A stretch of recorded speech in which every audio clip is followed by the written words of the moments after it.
Got the whole world screaming, what's up?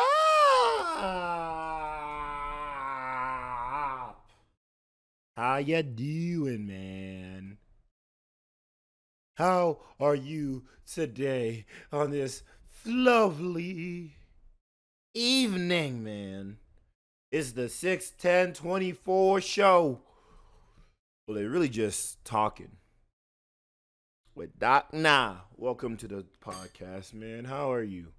Did you remember to drink some water? You gotta stay hydrated. It's been pretty hot. Today's not that bad though, but hey. You never know. You never, ever know. Okay. How y'all been doing, man? You getting into any new things in the man, you know? The finals started. The Boston Celtics are up 2-0 against the Dallas Mavericks. Now, I already made my statements already about, I get a win no matter who wins this finals. Kyrie wins this final. Kyrie and Luka win this finals. I've been up and hyping that train up since the very start.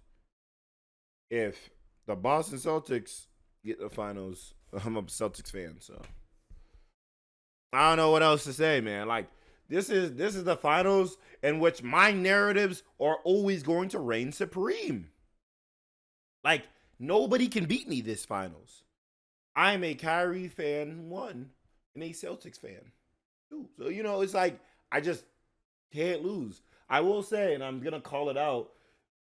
Y'all lame ass Celtics fans that are going to half of these joints that don't know basketball, can't. And I'm gonna say it. I'm gonna call it out. Yeah, I'm gonna gatekeep a little bit.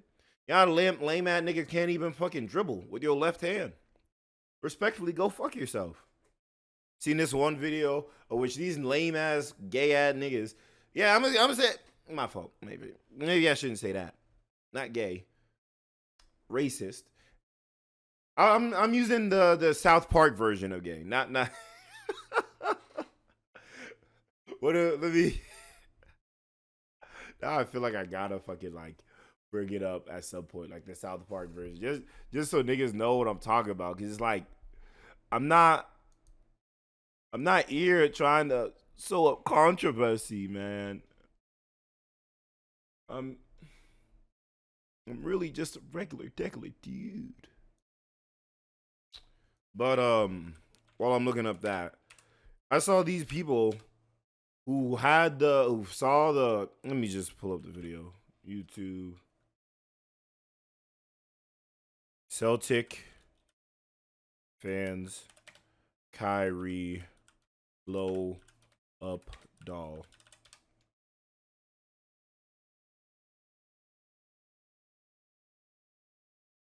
Let me see. Search. Going way too far. Let me see if I can find. Oh wow, I didn't even know Kyrie Irving had to react to it. I actually feel that's nasty.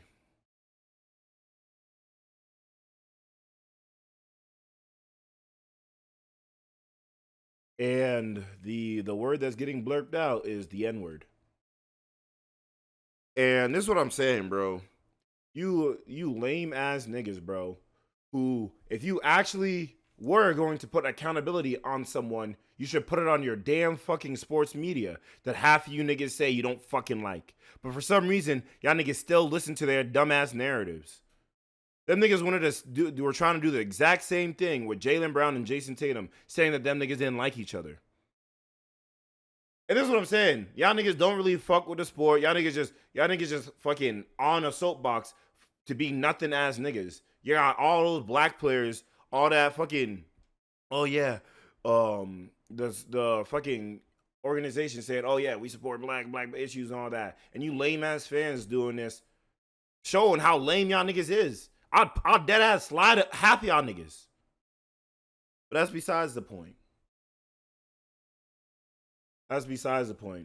Just know, niggas is lame. Let me see. He said it's not. It's actually a lot of mutual love. But yeah, I think when he walks into this building, he's had a share of really bad memories, and that's probably playing more of a factor than just the, like, now they're booing me when I have the ball in my hand. Like, I think that's just kind of like normal. Basketball players have usually been through that. He's used to it at this point. I do think this place has something on him. And he kind of said it after the game, too. He said, a little bit, they have my number on me here, you know, which I thought is a funny thing to admit, but it definitely feels that way. When you see him, he's I guess now it's been officially 12 straight games that Kyrie has lost against the Celtics. However, I would want to put that in a little bit of, like, its own thing. You have to keep in mind, part of that is the 4-0 sweep that the Nets have on the Celtics, in which the Nets were a definitely weaker roster. I'm pretty sure if it was not 5 games, if not a sweep, literally the year before the Nets did to the Celtics. Granted, Jaylen Brown didn't play. However, let's not act like that Nets roster was not in its own issues. And Kyrie actually almost won game 1. Like, literally Kyrie. KD was little to no help. Kyrie almost won game 1. All right, and then keeping in mind, like, past that, we also have to keep in mind, let's see, at least when he was at Dallas last year, we know that they were bad, especially after they had to trade what they traded to get Kyrie, which was like their best defenders, a good amount of and I'm gonna say their depth in Dinwiddie and whatnot. So it's like Dallas was definitely obviously a weaker roster. So it's like hard to say, oh yeah, they had to sell the Kyrie's numbers, but when you put in like Kyrie's or you put in the context, it's not that surprising that the number 1 seed like the past few years, who's also have continuously made greater and greater roster adjustments. Like last year, or not, it wasn't last year. The year before is when we got Derek White and Malcolm Brogdon. Now this year, we have Porzingis and Drew Holiday. Granted, we lost Marcus Smart, but nigga, low key, give Marcus Smart a ring.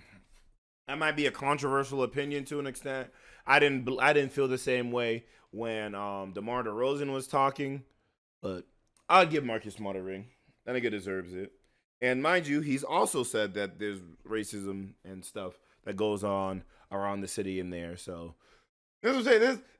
There's a lot of factual shit that even current players, the heart of the fucking team, have agreed on. And I'm gonna fucking I don't like when niggas want to act like, oh yeah, there's nothing here. Oh yeah, we put it to rest. No, y'all niggas is lame. The fact that y'all niggas don't hold the lame ass Boston sports media accountable is fucking lame. I'm just like, I'll be straight up and say that. But it's fine. Let me see. I want to get to the part where everything else is just extracurricular. The Celtics, there's blow-up dolls of you outside the arena. There's a lot of things going on. What else is there? There's some things that I probably can't get into right now. Yeah, see. Niggas don't want to get into it. Lame ass niggas. Nah, say it. Again, I've been able to grow over the past few years to put basketball in perspective. This is an incredible experience that I get to live out for quite a few years in my life. Mm-hmm. I'm going to learn a lot of lessons that I'm going to apply to life after this.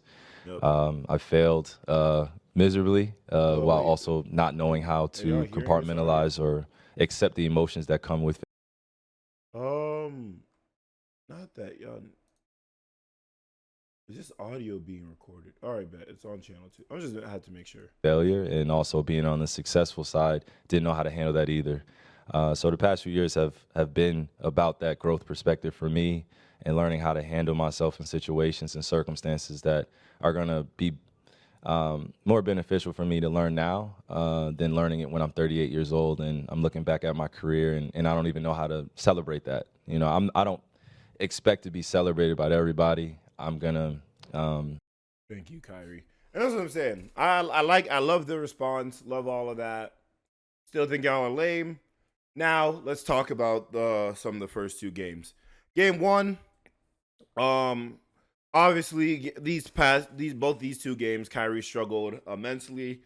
Unfortunately, Kyrie has to play more of an off-ball role in the sense that I need him off the ball, running off screens while Luka has it. Like I need them to try something that they haven't been trying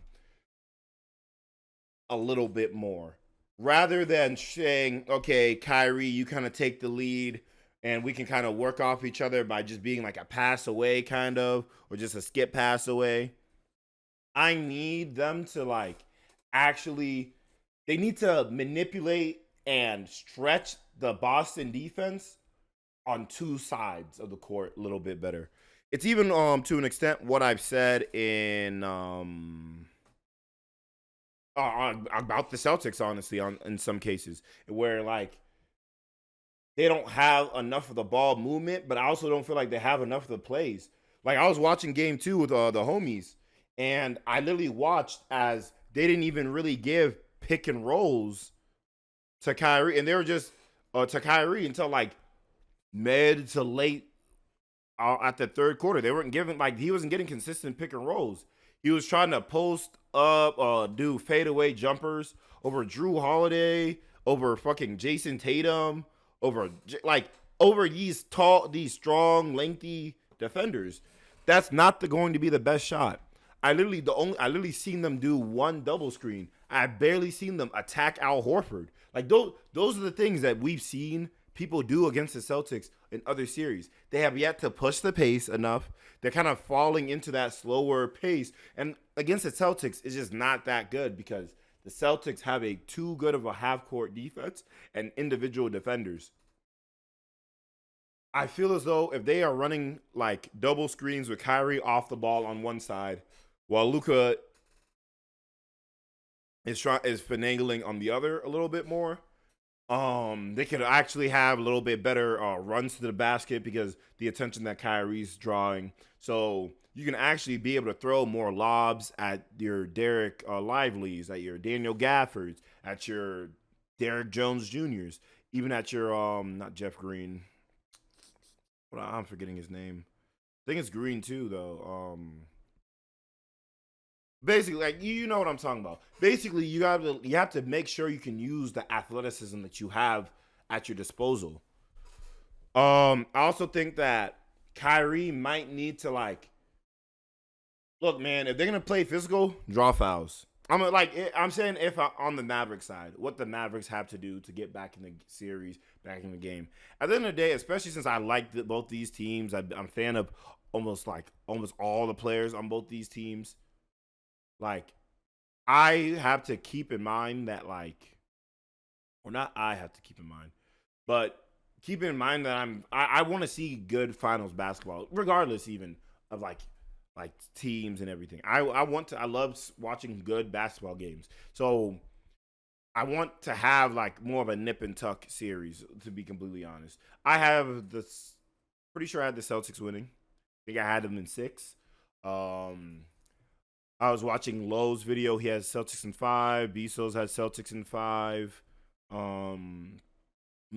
Basically everybody else in Let's Keep It a Buck had the Mavericks, which I thought was kind of surprising. Like I said, I only really gave the Mavericks a chance to win this series without Porzingis. If we don't have Porzingis, Porzingis was seeming like he wasn't on the best legs. I want to say around third or fourth quarter, he was limping a little bit. But seemingly seems like we can do it without it. To say more about the Celtics side, every Celtics fan right now has been seeing the same thing basically every year from Jason Tatum. I've always said it. It's kind of why I've always been on the Jaylen Brown bandwagon more than the Jason Tatum bandwagon in the terms of who the best player really is, quote unquote, especially in the playoffs, because that's when you really see the numbers skew. Especially when you keep in mind, like in the past, there was like you could feel that Jaylen Brown wasn't getting to be involved in the offense as a Jason Tatum.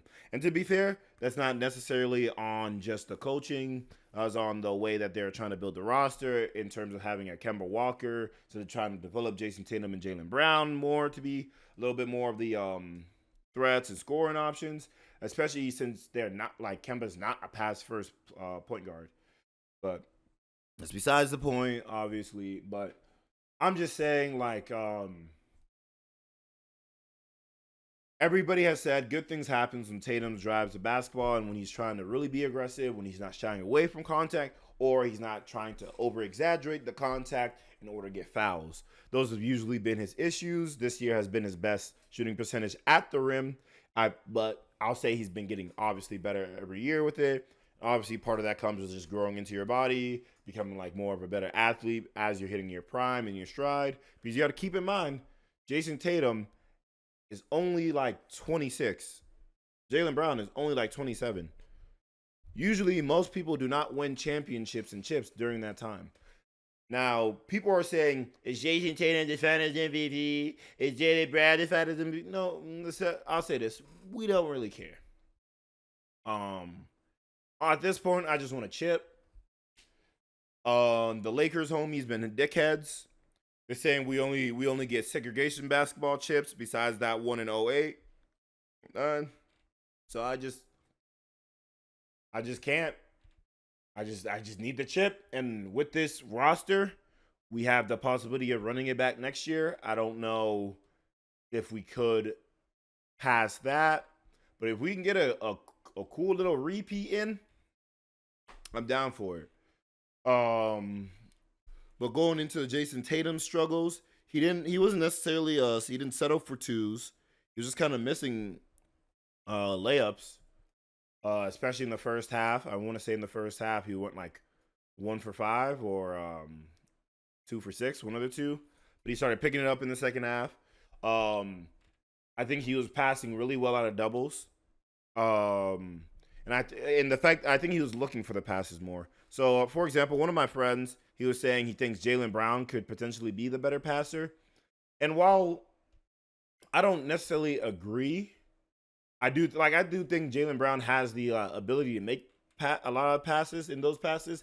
I don't think he's looking or has the vision for the passes as much. So that's why I think that Jason Tatum just tends to be a little bit more patient in his looking. Now, part of that could be because he's had the ability or the luxury to an extent to really be the guy that's doing that, the focal point, the passer and whatnot. I think Jaylen Brown works really well when he has a lob threat. In Porzingis and Rob Will before. So I think that's what more of the types of passes that he'd be looking for when he's going, rather than as many kick-out passes.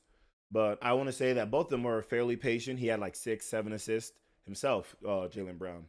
But Jason Tatum, and this is all off memory. Like, I'll pull up the game stats for real, but Tatum had 18, 9, and I think 12. 12 assists, 9 rebounds, and 18 points. Jaylen Brown, I think, had 22. 7 and 6. Okay, yeah. So yeah, this is okay. He Jaylen Brown had 2 assists. I thought he had more. This game 1. Oh yeah, this game 1. My fault. Yeah. In game 1, Jason Tatum had 16 points, 5 and 11 rebounds. Jaylen Brown 22, 2 and 6. Now, I want to say real quick, because I did want to keep this. I did mention this at least on Twitter. Dr. Nah, that's my ad on Twitter. But I want to say right before the finals started, when people were still getting their picks in, I had noted on Twitter. Damn.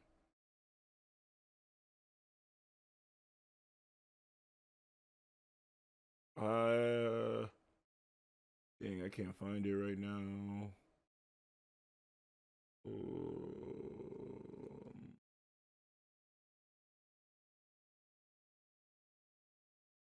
Damn, I think I posted it the day of the final, so I want to say June 6th.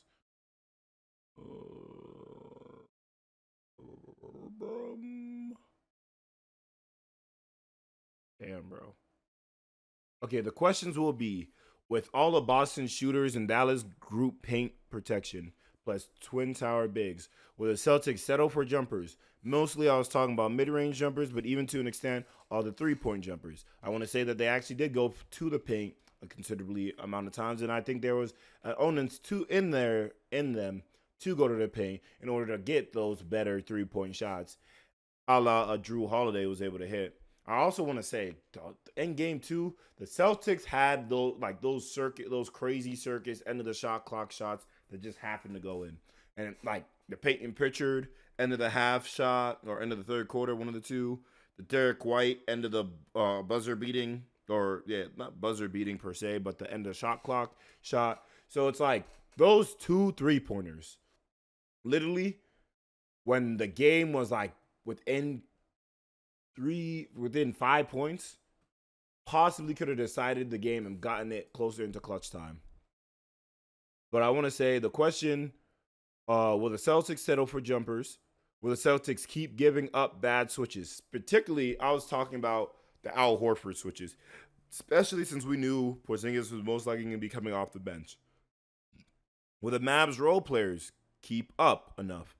As you can see, the Mavs role players have not been shooting well enough, and it's been like that the past 2 series. I want to say against OKC, they kind of showed up a little bit more, but they don't have the consistent 3-point shooters. They have people who can hit threes, but if they're not getting spicy, then it's saddening.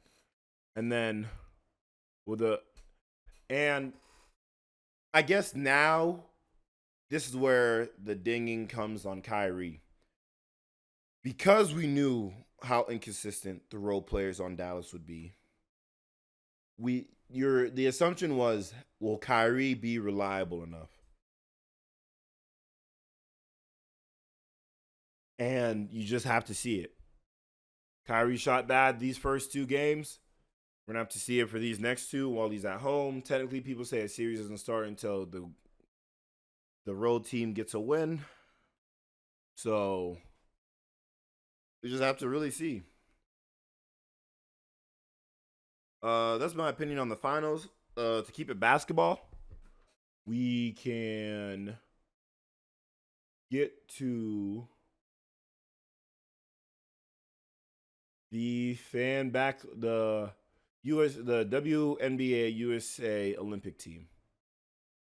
Now, I want to first show the list. Olympic woman. I spelled that wrong. I don't even care. Team roster. Now, I'm gonna 100% admit I'm not a big WNBA person. I never have been. I feel like I'm gonna stay completely casual for WNBA versus NBA. I want to say I'm semi-casual at this point. But if anything, I'm going to stay completely casual, at least until Juju comes into the league. But just to talk about it, Nefsy Caller, Kalia Cooper, Chelsea Gray, Brittany Griner, Sabrina Ionski. I can't say that name. I'm not trying to be disrespectful. Jewel Lloyd, Kelsey Plum, Brianna Stewart, Deanna Taurasi, Alyssa Thomas, Asia Wilson, Jackie Young. All of those players were selected for the women's team. Now, this team has, I think, about 15 gold medal players. The people who haven't won yet have been selected to all NBA teams recently and whatnot. And I, in my opinion, have little to no issues with this list. However, the grander thing was the people that did have an issue with this list. And as this article literally says, where is Caitlyn Clark? Clark was left off the final roster in favor of more accomplished WNBA players. While Clark handled the decision with class, it still caused people to lose their minds, as most things involving Clark recently. And keeping in mind that Clark did struggle in the beginning of her professional career, you also have to keep in mind that all the rookies didn't get an off season. They had to go straight into playing in the WNBA. and there's been little to no practices that these people have even been able to have. So, in my opinion, I think it would be better for them to work with their teams, get better chemistry, better ideas, all that, get all that better flowing.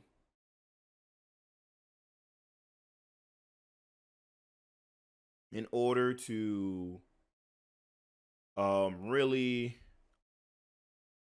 my fault. I got a text message and I was looking at it. But I'm advocating for Caitlyn Clark not to be on here because not only are there better people on this list already, but it just makes more sense. Now, I think it was Chelsea Gray. She hasn't played a single game this season yet. I believe is what I was told.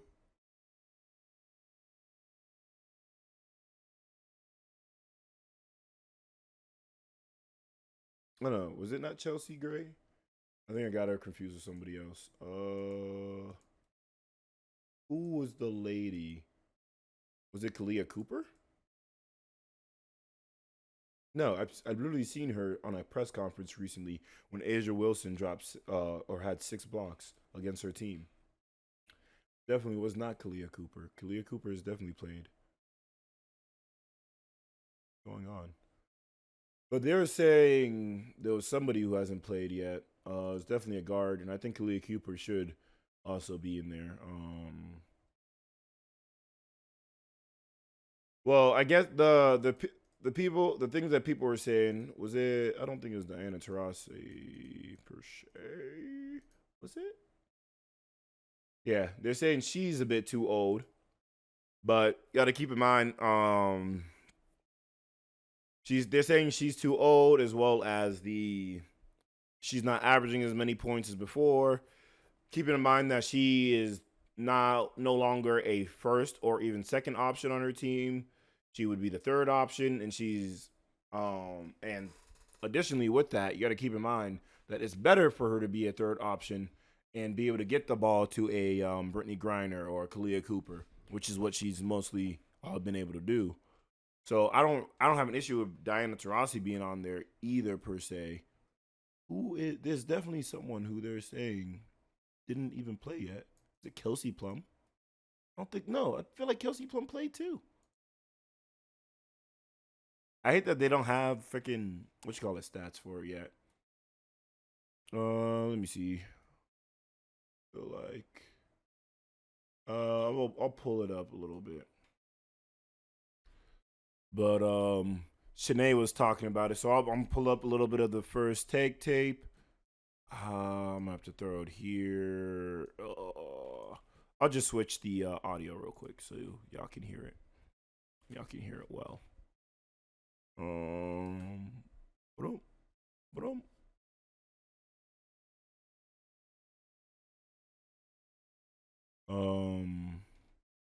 But essentially, one of the people aren't playing, and the other person that they are saying to take out was Diana Taurasi.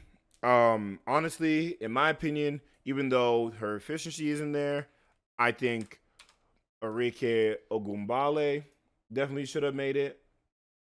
Again, her efficiency isn't there. They're only shooting 30% from 3. What is their field goal percentage? Only 38. Oh no, that's 2019. 36% from the field goal. Maybe not. I thought she was at least getting closer to 40, like 38, 39. But even then, she's averaging 26.4. She's doing one of the higher averages. That's what I'm saying. I would have definitely put her even ahead of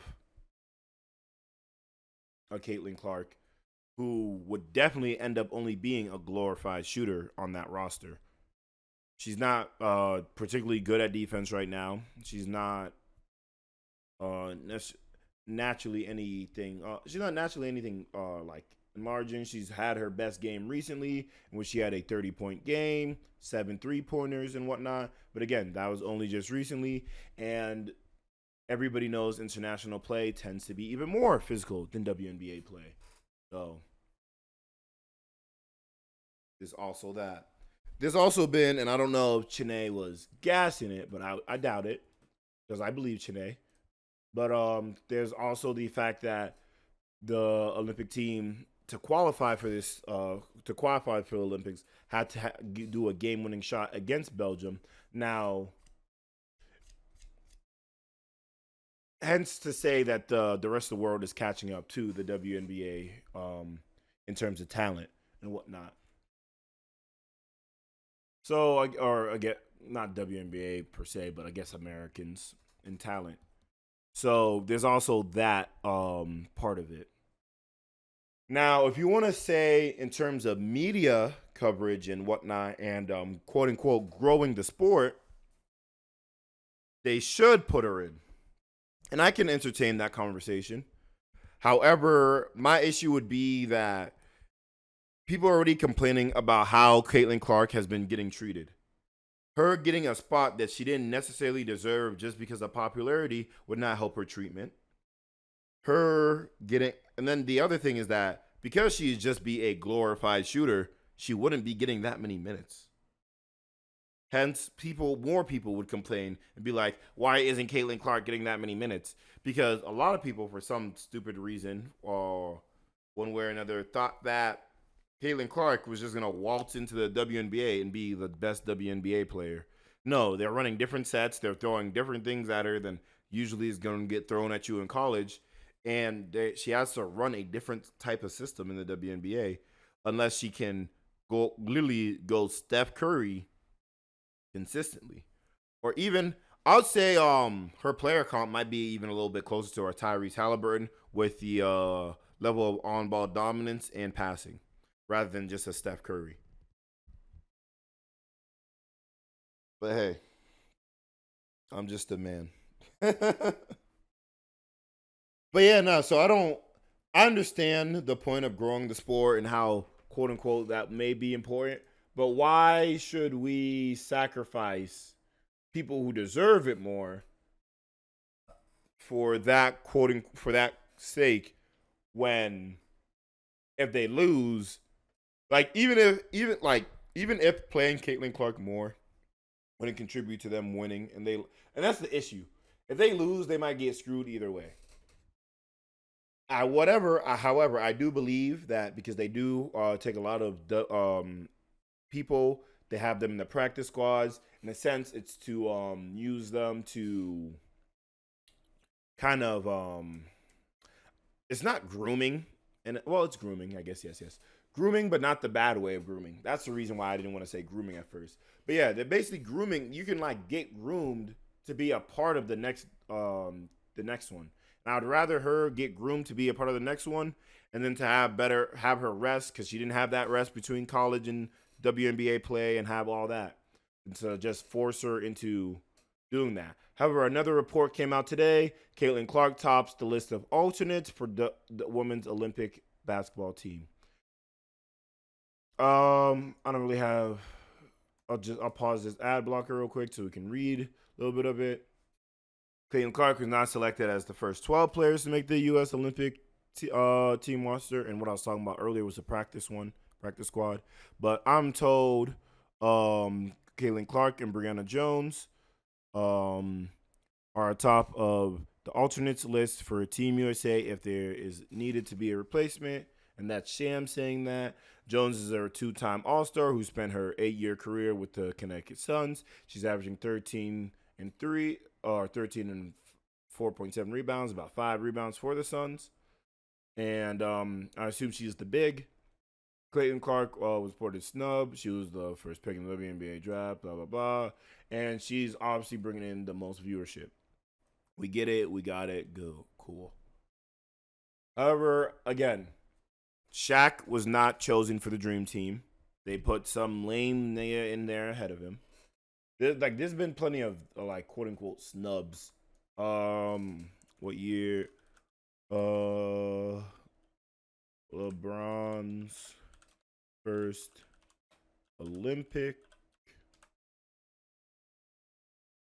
Yeah, when he went 2004. So he got to play in his first one. I do want to say that LeBron was probably a top 20 player as a rookie in the league still.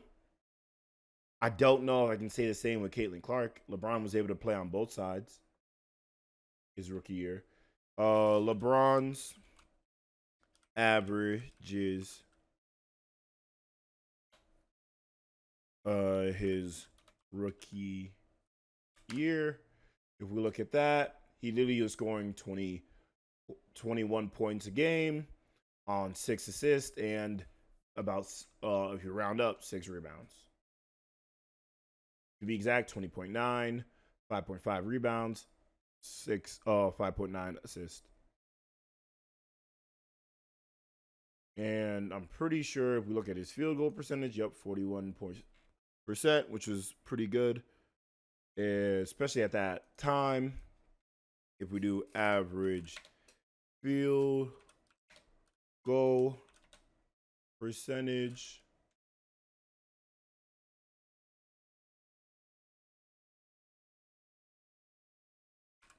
in 2003 to 04. Oh, I spelled field wrong here. Let me just copy or look it up here. NBA average field goal percentages tended to be that in the 2003-2004 season. He was a little bit under, I guess you could say, in some points, but hey. Leading scorers.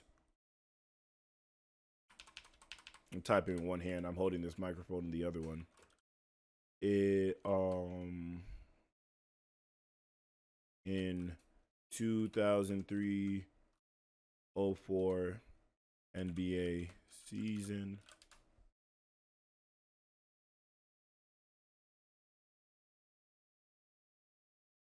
the scoring leaders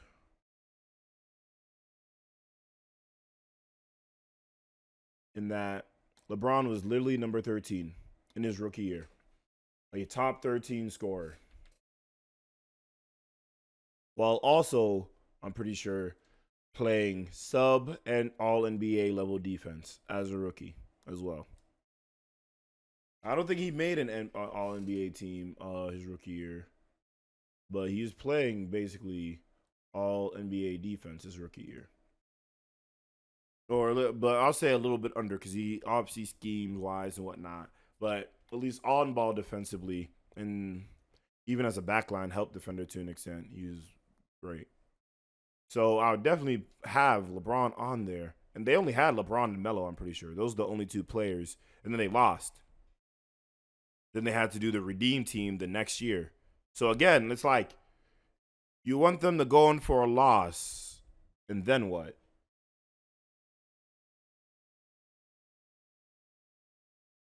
But that's my thoughts on the Olympic situation. Again, I'm not saying Caitlyn Clark doesn't deserve it at all. I just think that there are about 2 to 3 guards that probably deserve it more. And hey, she's going to be in it. But the next and final thing that I'm going to be talking about is the Summer Game Fest, in which they had everything being shown. I'm really gonna highlight more of the games that I enjoy or that I'm looking forward to. We're only gonna watch the trailers for 3-4 games per se. So one of the trailers that we're gonna watch, I've only seen one of the trailers, and that was the Street Fighter 6 new season pack or year 2 characters reveal, which is M. Bison, Terry, Elena, and Mai. Definitely kind of excited for that. Although I'm not a big Street Fighter player, right now love playing it locally with friends and brother and whatnot. So definitely excited for those. We're gonna watch this Phantom Blade Zero trailer first because I've heard good things. I am slightly excited for this, but this is not even in my top 5. This is a more Sekiro-esque styles game.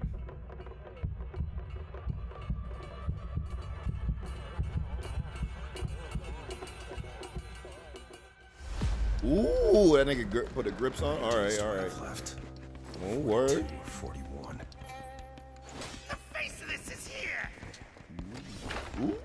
God damn. Don't go up there. Turn back. Damn, that nigga's head on the horse. Hey, I will say, with the popularity of Soulsborne games, this is definitely going to be up there. Okay.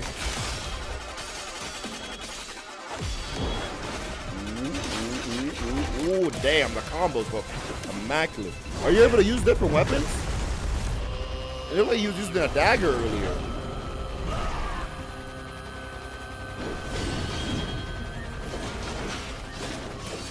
That looks like a long sword, or a longer katana rather.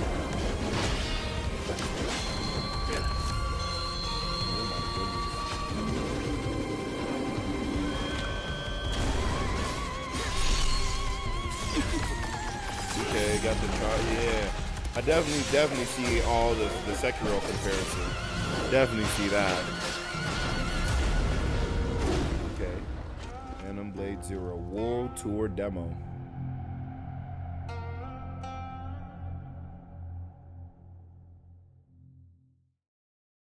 And you can experience it at those places.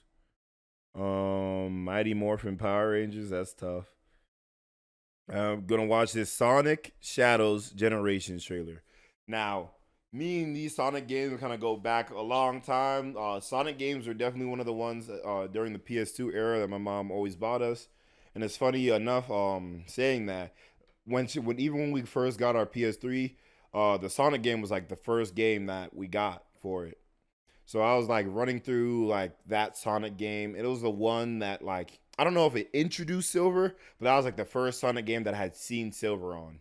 And that was when Silver was trying to like fuck up Sonic and everything. He was like, it was you that ruined the past type shit on his, ruined the future on his future Trunks type shit, you know? Come back to the past, save the world type vibes. But let's watch this Sonic X Shadow Generations. Sonic Generations is a great game. I was even playing like a fan type Sonic game like a year ago. Every generation needs heroes. That's tough. Hey, they got the little 2D shit on the low too. And anti-heroes. Yes, sir. My nigga Shadows with the guns. Hey. Oh my gosh, bro.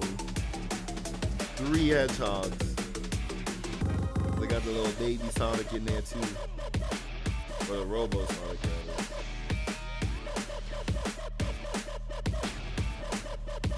2 epic adventures. Oh yeah, dog. Shadow is so fucking cool. The way he got teleportation as shit. It's so fucking bro. 1 Ultimate Collection.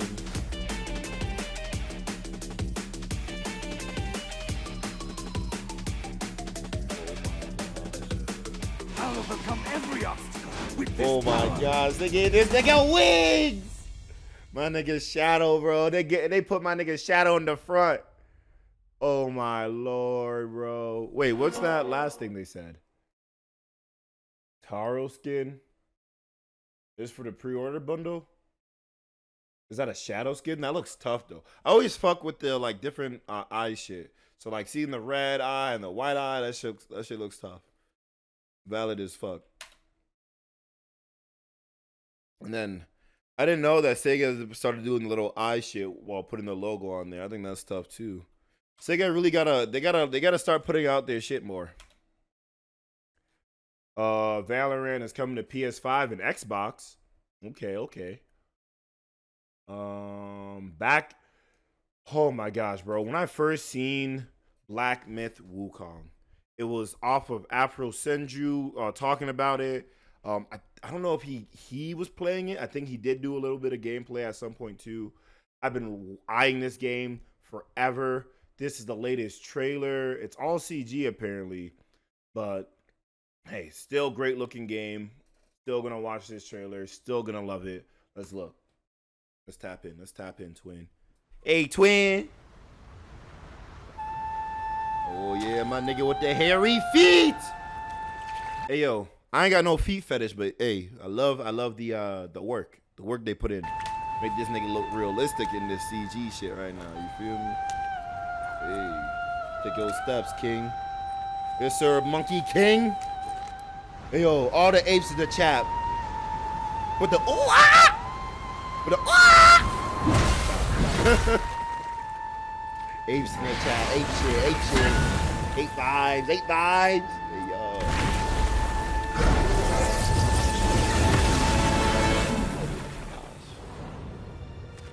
My nigga Wukong taking his journey to the west.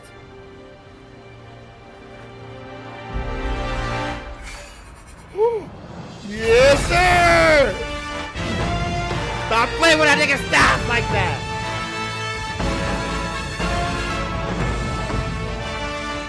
Will you actually fight them giant niggas? Look, bro. Like, what was it called? God of War. Like, if they do them like giant fights from like God of War-esque, or what was that? Asura. The Asura game that was on PS3. I never even owned it. Asura Wrath. I never even owned it, but the PS3 era when they would let niggas download demos was so fucking beautiful. But I have to show a little bit of this Asura's Wrath stuff. This nigga was just manhandling shit.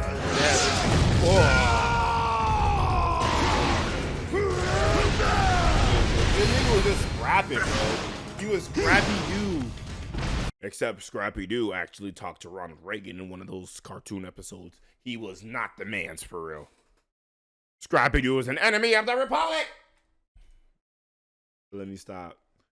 But yeah, nah, bro. The vibes are immaculate. I've always loved Journey to the West content, mainly because of so much of the things that pull on it, like Dragon Ball Z, One Piece to an extent.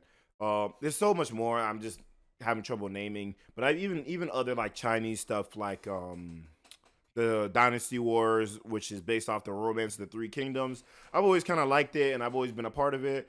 Another big one for the Wukong stuff is, if you know the God of High School, that's a big one. But yeah, that's compliments to the chef who made this trailer. I fuck with it heavy. It's coming out August 20th. It's telling me to confront my destiny, so you already know a nigga's gonna be playing that bitch. And I'm just super excited for it to come. Kunitsugami, Path of the Goddess, a fantasy strategy action game. It's releasing pretty soon. I'm curious to see it. I have no real opinions on it. Let's just watch this trailer as well.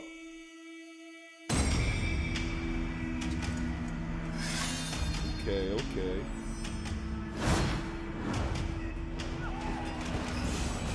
Oh, is this like a 3D beat 'em up? I wanna. Oh no, you're moving them. Okay. Yeah, that's my fault. I was like, if this is a beat 'em up, where's the strategy come in? But nah. It's one of those you place them in a spot to have like a certain area of combat. It looks really nicely designed though. I wouldn't hate like to play this on the side. Like,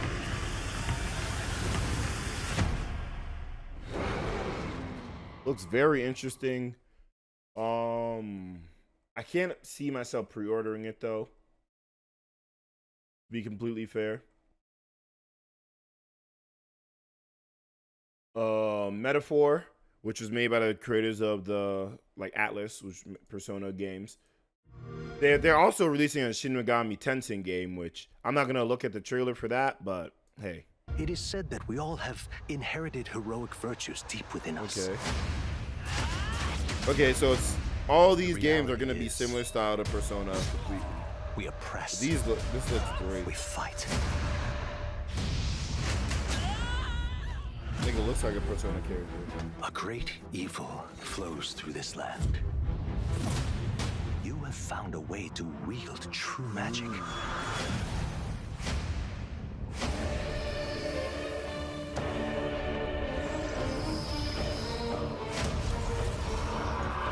can see the Persona fucking similarities to some of the Many more other protectors and designs. followers will gather to your It side. also reminds me of God Eater. Remind Okay, people that the same so this powers is like almost lie exactly dormant another within Persona. them.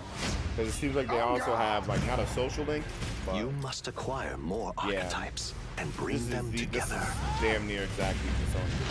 How's this? Scour! No holding back! Maybe like a different era of Personas. Now you've acquired a most interesting power.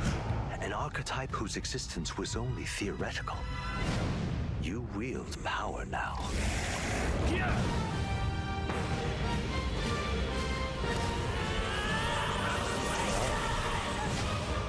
Waken. Oh yeah? Oh yeah, Metaphor Refantasio. Oh yeah? Is it Xbox exclusive?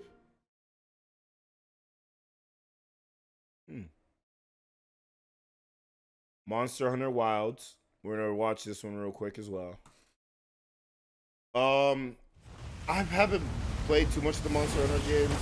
I feel like, especially, like, let me stop right here and just converse a little bit. Especially because of like how kind of like I feel like it feels like one of those imposing game, like not imposing, but all right. Playing Dark Souls 3 without playing any of the Dark Souls or Soulsborne types of games, it felt like intimidating. That's the word. And that's how I felt when I played Monster Hunter Worlds and some of the other Monster Hunter Worlds. It just felt so intimidating. So it's like for Elden Ring, I was able to like kind of like ease into that because I played with somebody. But without being able to play with somebody, I'll try see like now if I actually have more time for gaming and doing gaming stuff, I can definitely be more willing to putting those into work. But it just felt hard. But now that I'm playing games like Elden Ring and shit more consistently, I guess it wouldn't be as intimidating because once you play them bitches. I'm also gonna try and play Bloodborne or something. Over there! Hey, them pets be tough though. I fuck with it. Hey, dodge, weave. Why are you here? You can't do this alone! Hey, see, I need me a girl like that. No cap. Out here supporting the nigga for real. Shake them off! Follow me! Sir. Yeah. Here it comes! Hey. There's too many of them! Watch out for that glove! I will draw its iron! Cover me! Hey. You got it. Be careful. This looks so tough. I won't lie. If we can make it to the rocks, we may lose them!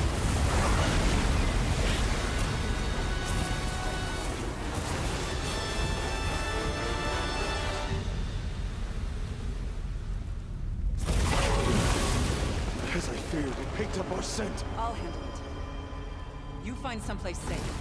Thank you. Oh, word? Oh my gosh, he's getting these. Hey, yo, see these? Oh, whoa. Don't spit on my girl. Hey.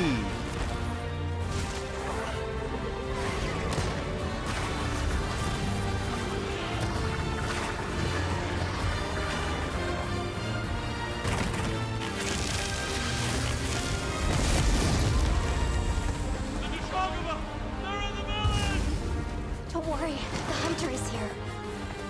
Just watch. You'll see what hunting is all about.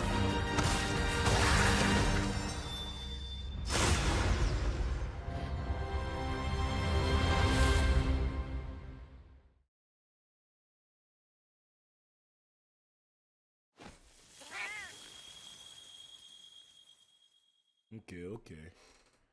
Yeah, no, that looked great, and I always like all the Monster Hunter trailers for sure.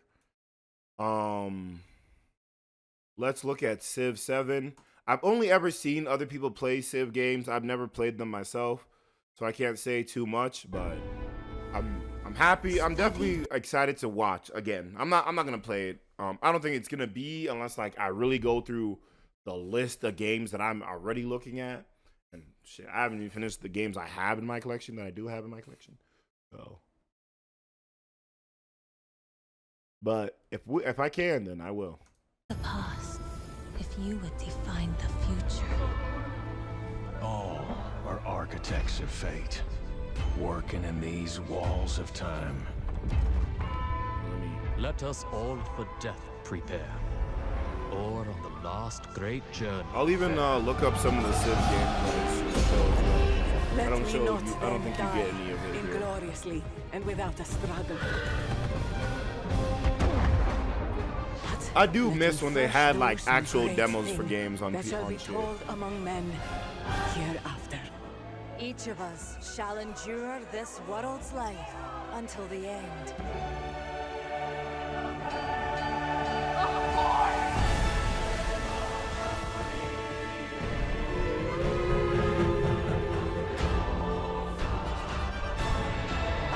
Your names shall not be lost. So it shall be. So it shall be. Okay. And just to show some Civ gameplay, let's do that real quick. We'll do just Civ 6 gameplay.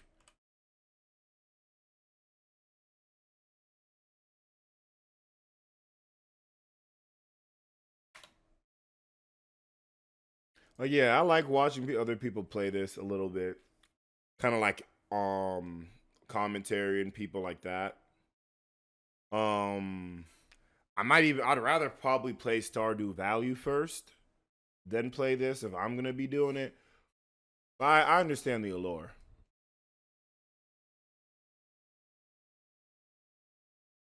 Cause they have these little things, and I fucking love that shit. And they really put the other languages and shit in there. I fuck with it. I fuck with it heavy. You're building your own civilization from the ground up all the way through.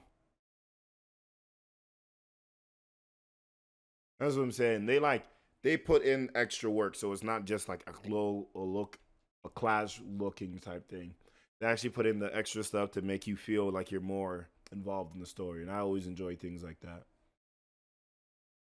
Okay, I'll watch the this trailer, and then we're gonna get into Sparking. Sparking is the game I'm most excited for, so we're watching that trailer last. Okay, just letting you know now. Like we're gonna watch a whole Fable trailer before that.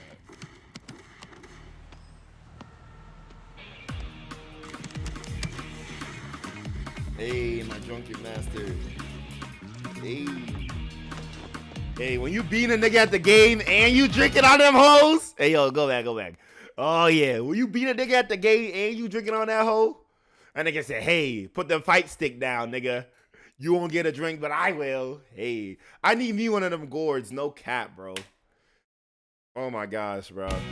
When I went to New Jersey, me and my niggas, we got, oh, my gosh, I forgot what it's called, but sake. And it came in one of those like black gourd looking bottles, bro. And I was so happy. I was so excited. I made sure to buy that expensive one too because of how the bottle looked too. And I was fucking with it. Heavy, bro. Hey, Terry. Yes, sir. Fatal Fury fighter. Hey, that nigga back. That nigga mine. Put that bit down. Hey. Yeah. Hey, Akuma's best friend. Yeah. Elena.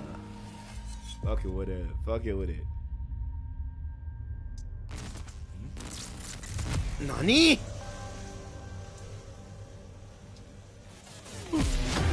Bison. Oh, M. Bison's the first one. Okay. Damn, we're not gonna get Elena until fucking spring 2025. Jesus Christ. I do think that they should drop more than just one character in fighting games. At least 2 or 3, bro.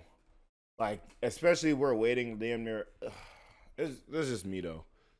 I think there was maybe it was just a Fable announcement. Yeah, in the Xbox showcase. I'm hoping they put it on PC again. But Definitely excited for a new right. Fable. You. Hey.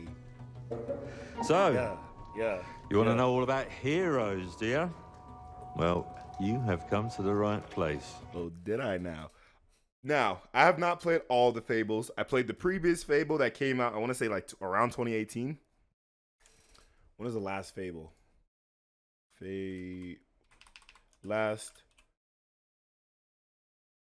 Last Fable game. I might be getting it confused with something else. Maybe that did not come out in yeah, it was 2017.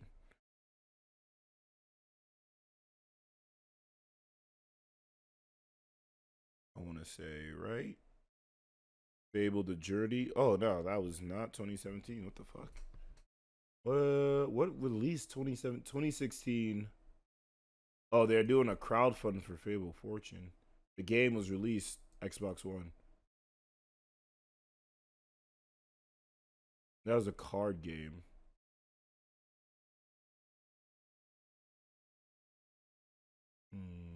So Fable the Journey was the last one. But I played some of the Journey one. Thought it was nice. I play and then I watched other people play 3. So I'm definitely a little bit excited for this new Fable. Because I think they're kind of doing a reset of the series. Perhaps the greatest hero of them all. Yeah? There he is. Them niggas are always in all his fucking funny with that finery. Cheers.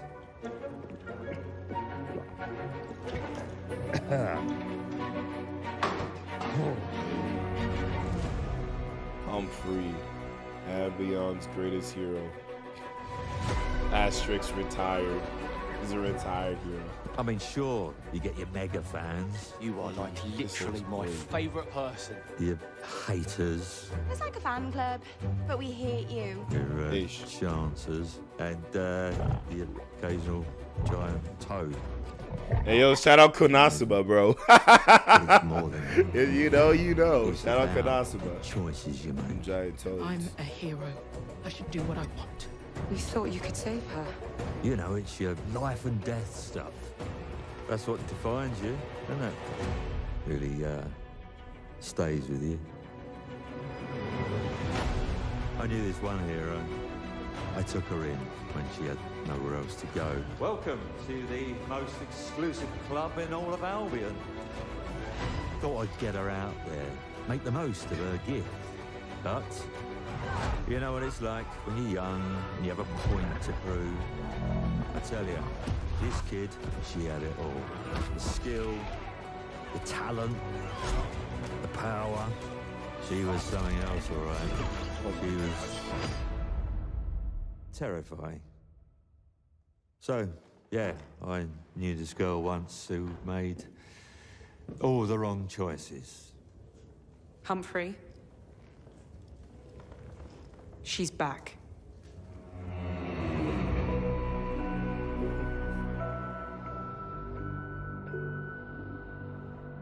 I'm going to fix it, this place. And no one is going to stand in my way.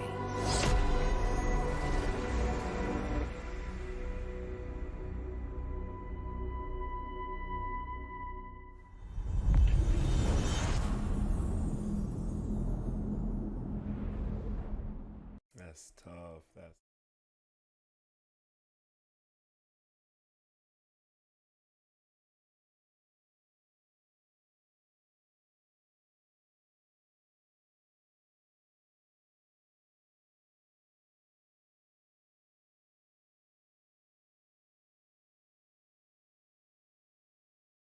yeah, that's tough, man.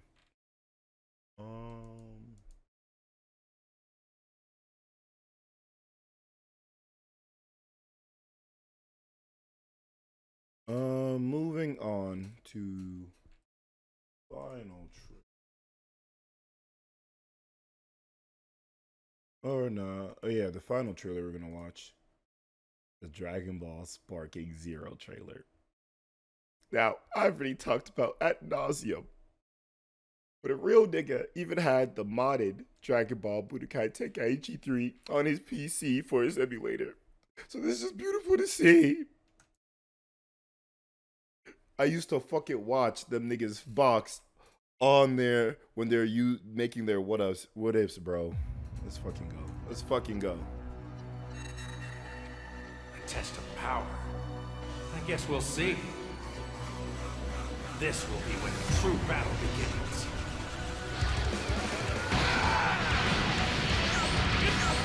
Oh my gosh. True power!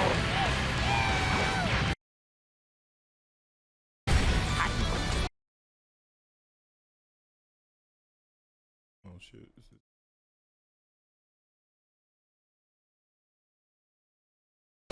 Into a million pieces! Just like I did that earlier. You talking about Krillin? Don't you dare! Oh, Krillin.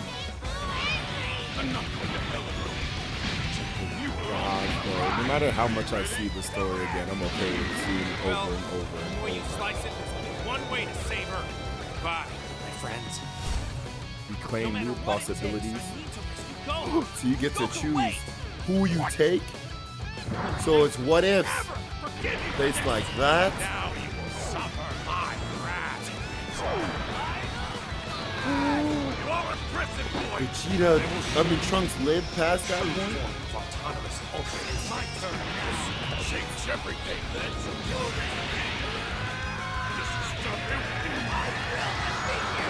Oh my lord.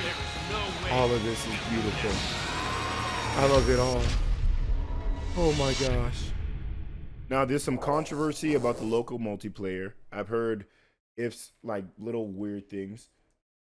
One is that people believe that there is no local multiplayer. That's wrong. There will be. The other thing is that it's going to be closed off to one map. We don't know for sure. If it is going to be closed off to one map, it's going to be the Hyperbolic Time Chamber. In my opinion, I don't like that, especially since I do want a tournament mode, a local tournament mode even, like the other games had.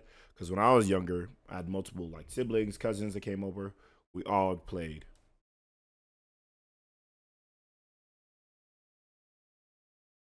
But I really, really, really can't wait.